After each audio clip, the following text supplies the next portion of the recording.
Support and believe her. When women express concerns about their safety or share experiences of harassment or assault, it is crucial to pause and believe them. Too often, society dismisses or doubts women's voices, which further exacerbates feelings of vulnerability. By providing a safe space for open dialogue and offering support, men can help create an environment where women feel validated and empowered. It is essential to recognize that women's experiences with safety concerns differ from those of men. Understand that women often face higher levels of harassment, intimidation, and violence. By acknowledging these experiences, men can offer empathy, support, and solidarity, creating an environment where women feel heard and understood. If in your own home your partner says she doesn't like certain aggressive behaviors, believe her and know she needs to feel safe at home. We don't know if the man we bumped into twice at the store is safe or following us around, and this is a sense of fear most men don't encounter ever. Be mindful of language and stereotypes. Language plays a significant role in shaping attitudes and perceptions. Avoid using derogatory or sexist language, jokes, or derogatory comments towards women. Be aware of perpetuating harmful stereotypes that can contribute to a culture of fear and discrimination. Promote respect and equality by challenging such language when other men talk about women in this way. Educate yourself. Take the initiative to educate yourself about women's safety issues and the impact of gender-based violence. Understand the root causes, societal norms, and how women are disproportionately affected.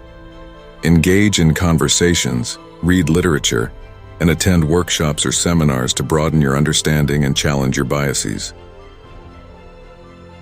Be an active bystander. Men can be important as active bystanders in promoting women's safety. If you witness harassment or inappropriate behavior, intervene in a safe and non-confrontational manner. By speaking up or offering assistance, you can create a culture where harassment is not tolerated and women feel supported. You could be a lifeline when she cannot protect herself. Most women are much smaller than men, so take that strength and compound it.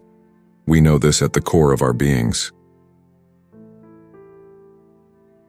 Foster a culture of consent. Consent is a cornerstone of healthy relationships.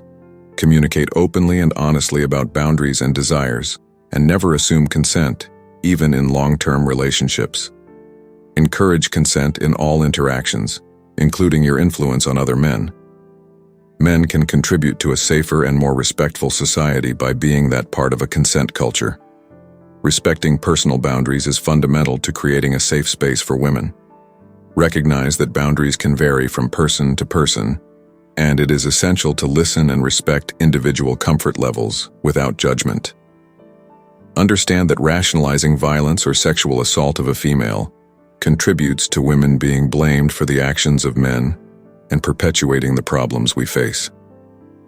Okay, so now that we have that information, let's talk about the next part of when women speak up. When women discuss their concerns about safety in the world, some men get defensive or may feel the confession is accusatory.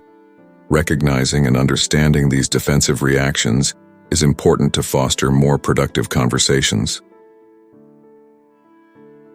Here are a few common defensive behaviors or feelings that men may display. 1. Denial.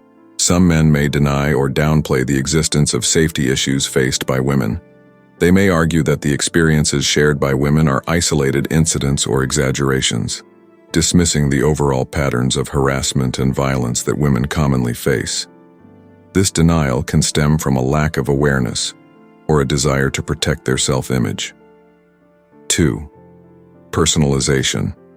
Men might take discussions about women's safety personally, feeling that they are being directly accused or blamed. Instead of approaching the conversation with empathy and understanding, they may become defensive and perceive it as an attack on their character or masculinity. This reaction can hinder meaningful dialogue and prevent progress. 3. Deflection. Some men might deflect the conversation by focusing on other issues or experiences rather than engaging in the topic at hand. They may redirect the discussion to instances where men have also faced violence or unsafe situations, attempting to diminish the importance of women's experiences. This deflection can detract from addressing the specific concerns raised by women. 4. Justification. Men may feel compelled to justify or rationalize the behavior of other men when discussing women's safety. They might offer explanations or excuses, such as claiming that certain behaviors are just jokes, or that women are overly sensitive. This response can perpetuate harmful attitudes and undermine the need for change. 5. Anger or hostility. Men may sometimes respond to discussions about women's safety with anger or hostility.